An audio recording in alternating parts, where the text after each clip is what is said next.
Good morning. So I promised everyone that I would do a video of what I have in my car for car camping a wee while ago, back in November, and never did. But I'm off again on a trip today to Akatio, so we're going to show you how I set up my car.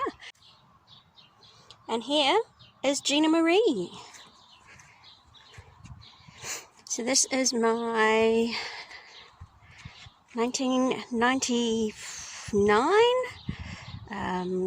Toyota Carib Sprinter, and here is my setup. So obviously that's the bed, and that's the little unit that I built. It's doing pretty well. I'm quite happy with it. I don't really think I need to change a lot. This time around I have gone with a little extra foam layer under the bottom, mainly because I had it left over from something else, so I'm trying it this time. It does make the bed a little bit higher, which makes it a little bit harder to get into those things at the bottom there. So we'll see how that goes. I might take it out yet, because it was comfortable enough without that extra foam under there. So, sitting in the back of my car, a little bit breezy today, at home, just before I head out. I've got a little bit of time to kill, so I thought it would be a good time to do this. So I'll probably take you from pretty much front to back. Won't do the right front seats because there's not really much in there. And I'll just show you where I keep things and why I put them where I put them. So, lucky for me being short, my front seat is quite far forward. So I have plenty of room to pop my chili bin in behind the front seat there. It's quite handy because if I'm in the car and it's raining or something and I don't want to get out, I can actually access all my cold food and stuff from inside the car rather than having to go outside and take the chili bin out, etc. So it's just an extra sweatshirt there for warmth. Just on the seat next to me I have my sleeping bag. Not sure I'll need it this time because it's a bit warmer than when I went last time. But also makes quite a good bolster to sit against, like sit up and have it on my bed and I just lean against it. Just a couple of towels there, beach towel, normal towel. So they just sit there most of the time. So my seats don't actually go flat. The seat has a slight rise to it. I am going to see if I can take the bottom seat out at some stage, this bottom squab, so that the top one lies flat. Hopefully that will work. Behind the passenger seat I have my camp chair, and underneath that is a yoga mat and also a small fold down coffee table. I have extra blanket there, and that is a picnic blanket. So lots of pillows and stuff because I like to be a bit comfy and sort of snuggle in. I don't find the angle to be too much. Again, I'm short, I'm only 5 foot, so this is quite a decent amount of length for me. If I'm right up to the top up there, then my feet don't go anywhere near the bottom. I have a pillow over there that just sort of makes it a bit more even and gives me something soft to lean against. I have another pillow down there that doesn't stay there when I'm sleeping, that comes over this side where I am here, just again to make it a bit more cozy. And now we will move on to my kitchen unit. So this is my kitchen and wardrobe. As I say, I made this little unit myself, sort of just thought what I might need, and just made it up. It's not perfect, but it works really well. So down here in the little space between the back of the passenger seat that stays up and the unit itself is where I pop my toiletries, so my toilet bag. There is a wee bit of space in the back there, and I tend to pop my dirty clothes in a bag in there. That is my shoes in the bottom. And here is my wardrobe. It will hold probably 4 to 5 days worth of clothes if I'm packing light, which I am quite good at doing. So here we go. That's all my clothes. So I've got a dress, a warm top, 2 t-shirts, shorts, long pants, workout gear, socks and undies at the back. And that works pretty well. At the moment I have a little wet bag here with togs in it. Not sure I'll get to use those this time around, whether it's warm enough or not, don't know. This is just my little, I did have a little lobelia plant in this little pot here, and it was stuck to the Velcro there. And then I found this little hanger, but it was too hot in here. So I'm thinking about getting a succulent, little cactus or something to pop in there, because it won't mind the heat so much. That's just stuck on with a big suction hook. So, water. This is a approximately 5 litre water thing, and it's just, obviously it's right there next to the bedding, but it doesn't leak at all so far, so that's fine where it is. I have glued a non-slip mat to it, because the first time I used this, first time I went around a decent corner, it slid all the way out here, and it did catch that, and I did get a little bit of water on my bedding. Nothing major, so it wasn't wet, but it's dried really quickly, so it wasn't a big deal. But I decided to pop that little anti-slip thing there. I also have, when it gets a bit lighter, it's good when it's heavy, it stays in place better, but when it gets a bit lighter, it actually moves around a little bit more, funnily enough. So I have this little bungee here that I can wrap around it and just hook it around the edges of these so that it doesn't go anywhere. This is my little cooker, just a single burner, butane, just one of those. Obviously it's not locked in at the moment. When I'm traveling I leave it unlocked, so that just turns over like that when I'm actually cooking. I can cook in the car with the car closed. I know some people would probably think that's not so great. I don't really cook like that. I would probably only make a cup of coffee or something, so it's only on for a few minutes, and I always make sure I crack one of the windows to make sure that I'm not getting too much gas in here. In the back there I have, I don't know if you can see, it's pretty dark in there. I have jumper leads there just in case, so I always just carry them, and that's an extra little butane canister. That is my first aid in the red, and underneath that you can see a little can, and that is a repair kit for a tyre, so you can pop that in there and you can run on it when it's semi-flat. My dad bought me that after I had a flat tyre in the middle of nowhere once. These are my tea, sugar, coffee little containers. Sugar, tea, decaf, yeah. So I do like coffee, but I can't drink it after 12 o'clock. Keeps me awake. Coffee, just a couple of cute little crystals and shells and things down there, just because I like them.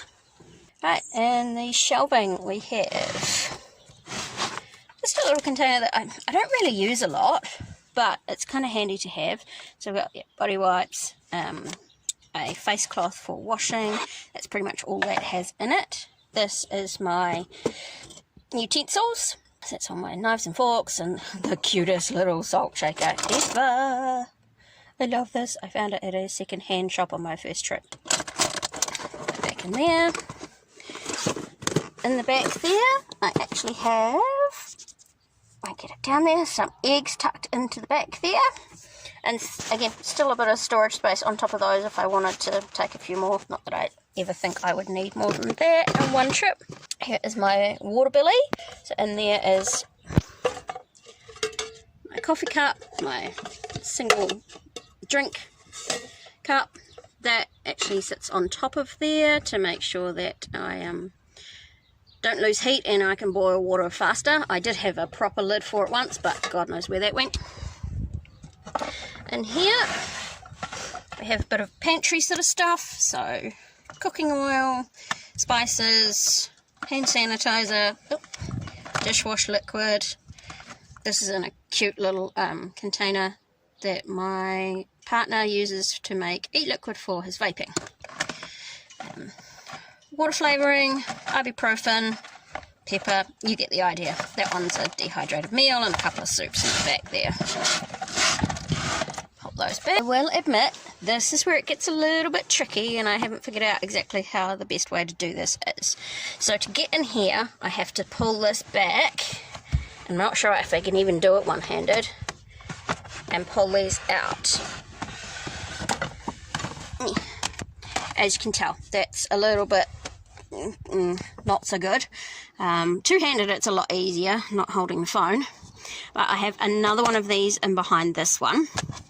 And this is my pantry pretty much. So got some fruit in there, got some long life cream, powdered milk, breakfast cereals, couscous, oats, all sorts of things in there. Again, I have another one in the back as well. I'll just put that up here for now. And then I will get this out and show you what's in there. So I gotta say, got that bucket out, even two-handed, not using the phone, that was a little bit awkward. So I think I will probably get rid of the extra layer of foam underneath the mattresses, just because it makes it just too hard to get in there.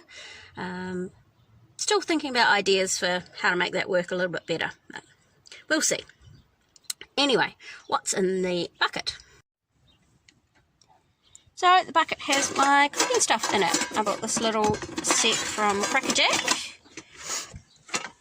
and that just has the little frying pan. Oh, that's not going to go well. So a little frying pan, a plastic bowl, I don't know why, that's a bowl from inside that I have my breakfast cereal in, another shallow bowl, and then like a pot type thing. It's just got it's a camping version. So there's those handles, my wash up cloth, and my 4 plates in the bottom there. So I use this bucket to wash my dishes in. It works quite well. Obviously there's never very many of them, so I don't need a big tub to do it in.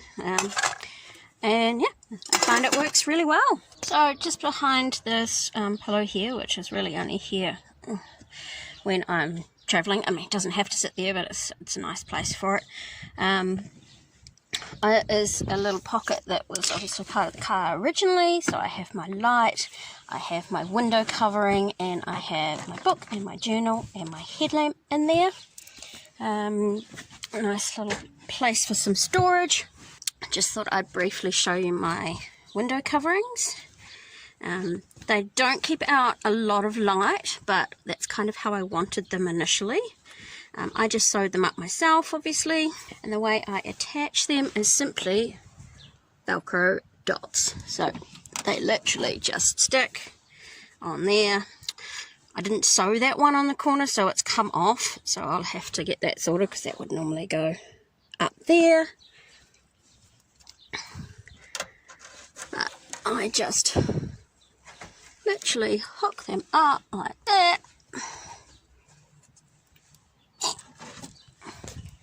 and then obviously you get the idea. It's not done properly, but it works quite well, and just means nobody can see in. Also gives me a bit of breathability, because that's just fabric. Speaking of breathability, I do like to be able to pop the windows down, crack the windows, otherwise, you know, it gets a bit moist in here. So I actually bought this mesh that you can see. So I can, and I have, outside I have the monsoon guards, which is really handy. So I can have the window down, you know, sort of this far, probably 5 centimetres, without the rain coming in. These were actually just a Uncle Bill's buy, this mesh, and it's supposed to go around normal house windows, and it just comes with this strip of like serious Velcro, sticky Velcro stuff, and you just cut the mesh part to size. It's a bit untidy there, and stick it there. So it's completely removable, and I didn't want to make any major changes to the car, so that I can sell it at some stage, even though she's a good old girl and I love her. So I'm pretty happy in my little setup in my car. I've only been for the 1 4-day trip so far, so this trip will be 3 nights. there's not a lot I think I would change, considering it's just a car rather than a camper. Just one extra thing that I did want to show you is my fairy lights. So I just have these here, turn them on, and they go around the edge of the headliner, and I've just got them wrapped around the handles on either side here, there, and up here.